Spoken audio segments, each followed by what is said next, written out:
कदौरा नगर के पुष्प वाटिका guest house में द्रणोमर विश्व समाज महिला मंडल इकाई द्वारा हरियाली तीज का भव्य आयोजन किया गया, जिसमें बड़ी संख्या में महिलाओं हरे रंग के परिधान में मैचिंग के साथ पहुंची। अखिल भारतीय द्रणोमर वैश्य समाज मंडल द्वारा कान्हा जी पूजन किया गया। अपने घरों से मेहंदी लगाकर आई महिलाओं ने मेहंदी प्रदर्शन किया तथा भजन, नृत्य व गेम्स आदि भी आयोजित किए गए तथा विजयी हुई महिलाओं को सम्मानित भी किया गया।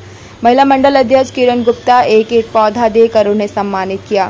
वहीं महिला मंडल द्वारा सहकार कोष भी एकत्रित किया गया, जिसमें आवश्यकता पड़ने पर महिलाओं को दिया जा सके। इसके अलावा विभिन्न प्रकार के रंगारंग कार्यक्रम आयोजित महिला मंडल इकाई द्वारा किरण गुप्ता ने कहा कि समाज गुप्ता, रानी गुप्ता, सालनी गुप्ता, शिवानी गुप्ता, पूनम गुप्ता, राधा गुप्ता, शांसी गुप्ता, नीतू गुप्ता, श्वेता गुप्ता, गुड्डी गुप्ता इत्यादि महिलाएं मौजूद रहे।